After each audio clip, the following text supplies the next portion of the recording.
Oculus Quest 2, our honest review. The Oculus Go headset was the company's first foray into standalone virtual reality. Still, it wasn't until the Oculus Quest that it truly nailed an immersive, cable-free VR experience. Then Facebook bought Oculus, and now both are under the Meta umbrella. The Meta Quest 2 builds on the success of its predecessor but with a more powerful processor, a sharper screen, and a lighter design. It costs $399 after a recent $100 price increase, and is significantly less expensive than competitors such as the HTC Vive Cosmos and the Valve Index.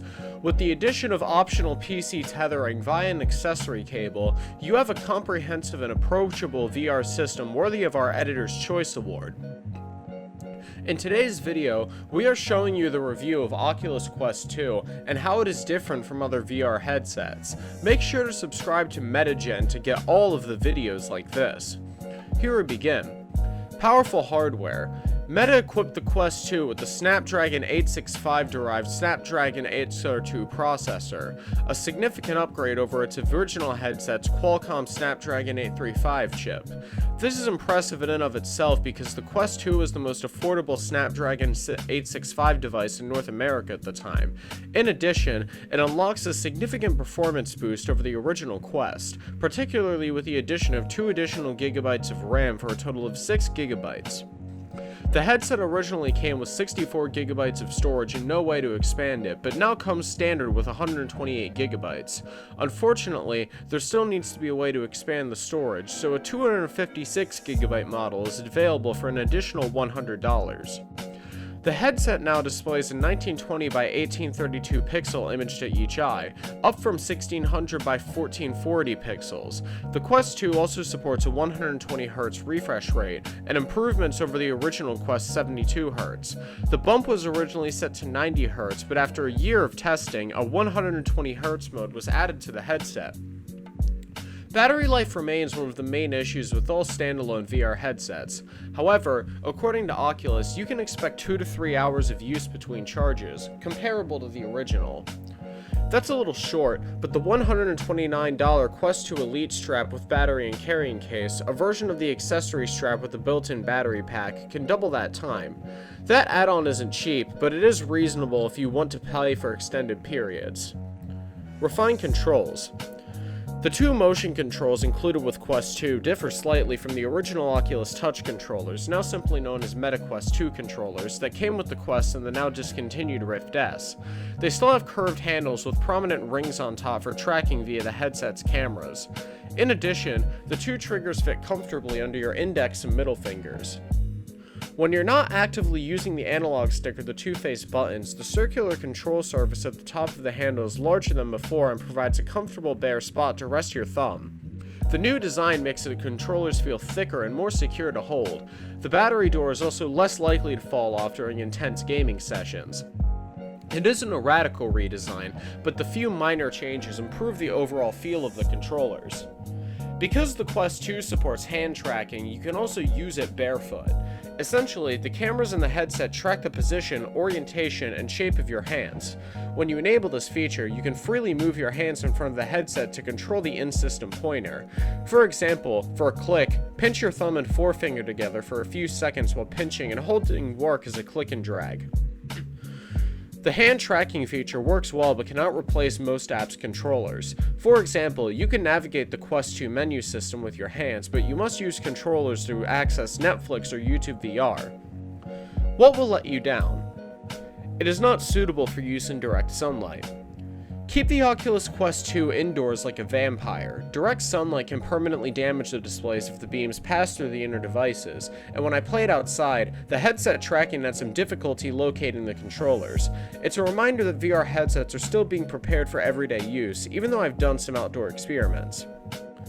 The blacks on the LCD display aren't as deep as they were in the original Quest OLED. The Quest 2's Fast Switch LCD is generally superior, but the black levels are noticeably lower. As a result, I'm much more aware of the display's light in a darkened virtual movie theater and when playing a dart game like the Room VR. It takes a long time to recharge. The headset only lasts 2 to 3 hours, similar to the previous Quest. We've discovered the battery life can be depleted in a single evening, necessitating a recharge, and charging takes a long time, an hour or more, so you'll have to take a break from VR whether you like it or not. Meta sells an Elite strap with an extra battery pack and a handy case, which greatly aided long-term play sessions. There was no expandable storage. The 128GB on the $400 Quest will suffice for most people's games and apps. Still, the lack of expandable storage necessitates caution. VR enthusiasts should consider the 256GB option. The included USB-C cable is significantly shorter. The original Quest came with a super long USB-C cable that could charge while playing or tether to a PC via USB-C.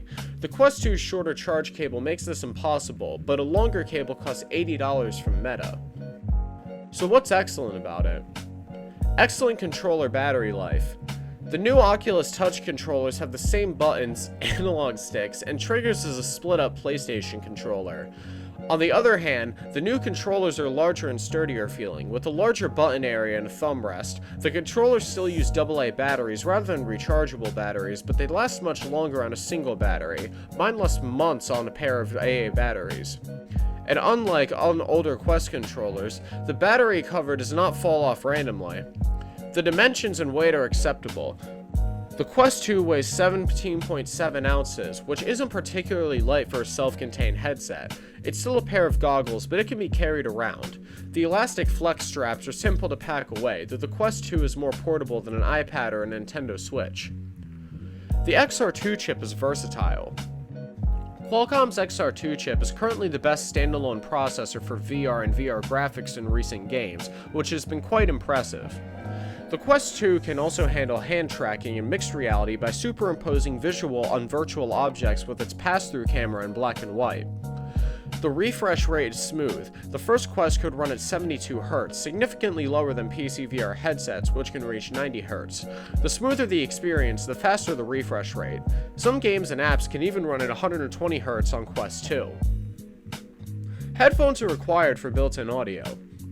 We prefer the ambient spatial audio from the side straps using headphones. It sounds more interesting than the first Quest. A 3.5mm headphone jack is also included.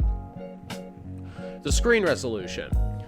The 1832 by 1920 per eye pixel resolution is an improvement over the older Quest 1400 by 1600 resolution, and it makes everything smoother by removing a lot of the screen door pixelation. The Snapdragon XR2 processor also reduces the lower resolution halo on the display's edges, which was previously caused by fixed foveated rendering. As a result, it's more universally clean and crisp, although there is still some pixelation at the edge of your vision if you look carefully. What do you think of these headsets? Let us know your views in the comments below. Thanks for watching.